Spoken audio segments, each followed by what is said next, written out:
Bonjour et bienvenue au podcast La science dont vous êtes le héros.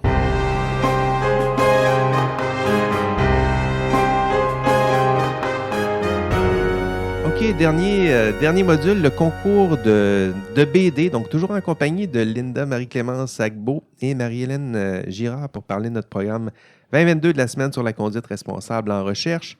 Le concours de BD, parce que oui, nous avons un concours. On essaie de se renouveler là, chaque année, donc des concours. Un concours de BD cette année, ça allait bien. Là, ça reprend un peu notre thème du super-héros qui illustre un peu notre semaine sur la conduite responsable. Donc, essayer de lier via la BD nos thèmes que sont l'intégrité en recherche, la conduite responsable, euh, le côté peut-être plus sombre aussi, hein, la fraude, l'inconduite, on ne peut pas s'en sortir. Et le côté plus lumineux, donc les idéaux de la recherche, les super-héros ordinaires, puis la défense de ces idéaux via les super-héros que vous êtes tous et toutes. Donc, c'est un concours de BD cette année. Pour vous présenter ce concours, Marie-Hélène va vous présenter ça. D'ailleurs, Marie-Hélène, tu as gagné l'année passée le grand prix du jury, me semble-t-il. Grand prix du jury avec une mention spéciale, là, si je lis mes feuilles par contre. Mention spéciale originalité de la vision et le titre de ton œuvre, parce que l'année passée, c'était pas un concours des BD, c'était des œuvres d'art. Puis, tu avais proposé un tableau qui est intitulé Système CRISPR-Cas. Je suis capable de le prononcer parce que je connais de la biomol. Puis là, je comprends mieux pourquoi tu l'as intitulé comme ça. Donc, un beau tableau qui mélangeait, il y avait très certainement, là, je le vois derrière moi, une structure d'ADN qui se cache là, me semble-t-il. Puis des citations inspirantes. Il y avait des citations d'Einstein, ça, je m'en souviens. Aldous Huxley. Puis les autres, là, j'ai oublié. D'où est venue cette idée-là? Ben en fait, moi, je suis près de l'éthique depuis que je suis toute petite. Ça, c'est une valeur qui est super importante. Ah oui? Oui, pour moi. Donc, même au niveau du cégep, je faisais des lectures là-dessus. Puis, j'avais accumulé quand même un certain nombre de livres, là, d'Alex Kahn, d'Einstein, justement, de plein de monde. Puis, à l'Université Laval, de par mon travail de conseillère en développement de la recherche, on voit un petit peu de tout. Hein? On voit souvent les problèmes aussi. Et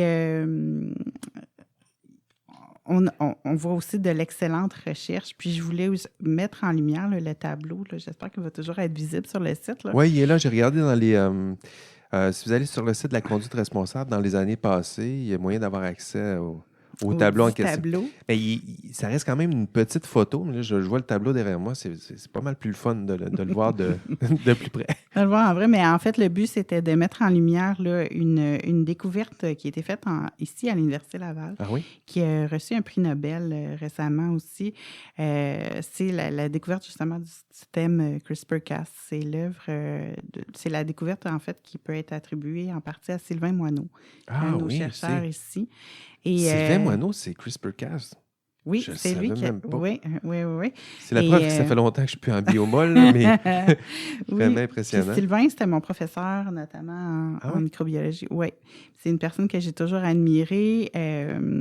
Puis le système comme tel, là, bon, il a fait l'objet après avoir été découvert comme tel, il a fait l'objet de plusieurs autres améliorations, si on veut, puis on a découvert à quoi ça pouvait servir, notamment à l'édition de certains gènes de façon, on pourrait dire, contrôlée, là, sans Vraiment, rentrer là. trop En fait, dans c'est le des jargon, techniques pour là. découper à l'intérieur de l'ADN, faire des modifications très précises de Oui, aller fragments d'ADN. remplacer à un endroit précis un gène par un autre. Fait que juste ça ouvre la porte à un peu tout. Oui. D'où les lectures que je suis allée coller parce que pour avoir été dans le laboratoire, probablement comme toi aussi, Linda, là, ou toi aussi, Jean-François, souvent, tu es pas mal tout seul dans ton labo, tu y vas le soir, tu y vas la fin de semaine. Il n'y a personne qui te surveille, là. C'est toi avec toi-même. Puis être un chercheur, ça vient avec des responsabilités aussi. Fait que ça peut être autant la lumière, mais il faut que tu sois ton super-héros à toi aussi parce que c'est facile justement de tomber parce qu'il n'y a personne qui te surveille. Donc, puis quand on fait des manipulations, je pensais entre autres aux gens qui manipulent ces outils-là ou qui peuvent remplacer un tube par un autre, un gène par un autre. Il y a juste toi qui sais là, quel gène t'as remplacé par l'autre dans ton tube. Il faut que tu prennes conscience de tes responsabilités, puis justement de la communauté scientifique. Ce que je trouvais le fun dans les articles que je suis allée chercher aussi, qui sont collés sur la toile, c'est justement le fait que la communauté scientifique avait mis un moratoire là-dessus. Quand ils ont vu le pouvoir de cette technologie-là, ils se sont dit, OK, on ne prend pas de recul, puis on se questionne, on s'étudie, puis on va se mettre des règles entre nous. Puis moi, c'est ce que je trouve beau de la science, entre autres. C'est être capable de s'auto-gérer, auto-réguler. Oui. Donc, puis il peut toujours avoir des gens qui vont passer la limite, là. Mais ça reste que, en général, les gens vont faire en sorte que on prend pas de recul, on se questionne, on se donne des règles de conduite et on les suit. Moi, c'est ce que je trouve vraiment bien. Puis le côté super-héros qu'on a encore cette année, moi, ça m'émeut vraiment beaucoup, ça. Et j'avais mis en lumière aussi, il faut reculer à la même date l'année passée, quand le concours était ouvert. Il y a la personne qui avait dénoncé le coronavirus au risque de sa vie, qui avait vu une éclosion en Chine. Ah ouais. Un ophtalmologiste là, que personne ne connaissait, qui était totalement inconnu. Et au risque d'avoir des représailles de son gouvernement envers sa famille ou quoi que ce soit, il a lancé l'alerte à la communauté scientifique. As-tu cet extrait-là aussi sur ton tableau? Oui. Très inspirant. Donc, le tableau, c'était l'année dernière, mais il y a encore des photos de ce tableau-là. Super intéressant d'intégrer l'art à notre semaine, justement, parce que ça va se chercher une sensibilité qui est différente.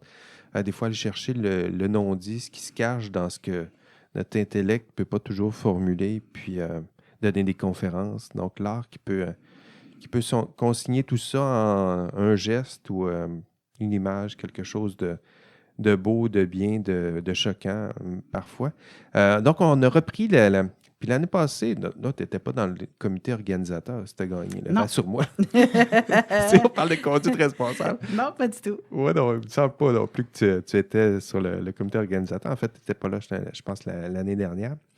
Donc, Marie-Hélène, mais là, cette année, c'est toi qui as repris ce concours-là. Donc, après avoir gagné, là, tu es revenu, puis tu reprends ce concours-là pour gérer et créer de toutes pièces ce concours de BD. À quoi qui ressemble le concours de BD en ce moment? Oui, bien d'ailleurs, je voudrais juste faire un petit bémol. Là. Je ne crée pas de toutes pièces. En fait, je voudrais souligner la contribution exceptionnelle de Mme Ariane Couture, qui était Ariane avait fait un bon débroussaillage. Puis, qui a été une ambassadrice sur ce comité-là, entre autres, et c'est elle qui l'avait organisé l'an passé.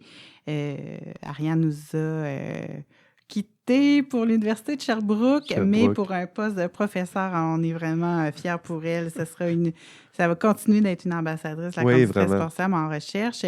Donc, elle m'a demandé de reprendre ce flambeau-là pour elle. Donc, j'ai repris ces documents et tout. Là. Donc, je ne suis pas partie de rien. Donc, un concours qui était un concours d'art là, cette année, tu l'as aidé à migrer vers un concours de BD. Oui, bien, on voulait se renouveler. L'an passé, c'était concours d'art visuel / photographie. Cette année, c'est ça. On reprenait l'idée de la BD là, qui avait migré cette année, qui était au cœur de beaucoup de discussions, là, notamment justement à l'Université de Sherbrooke avec 2 profs là, qui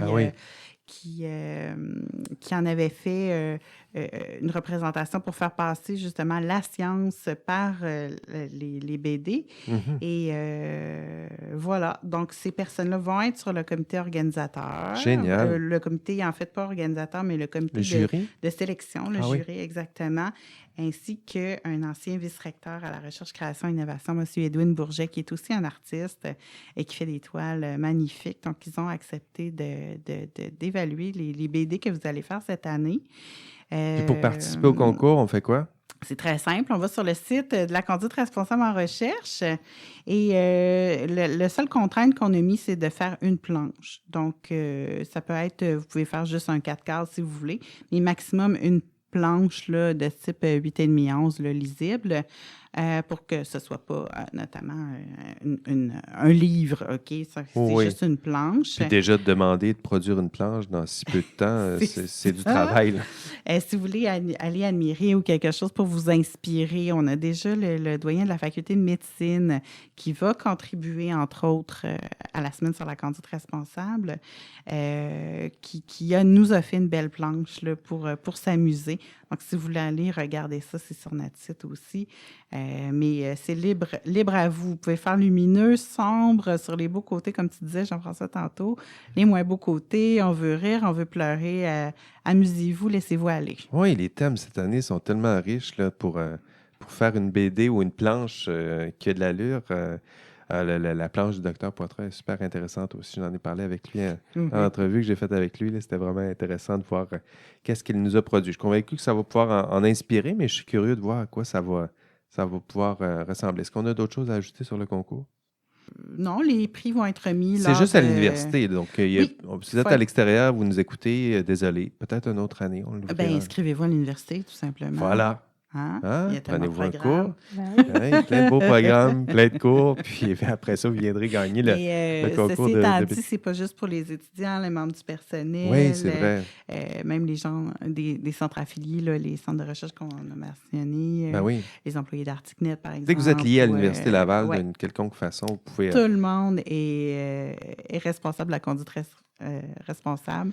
Donc, tout le monde à l'Université Laval est on veut dénicher nos artistes qui sont capables de faire ce difficile lien-là entre l'art et la recherche. Linda, tu vas nous préparer une BD, toi?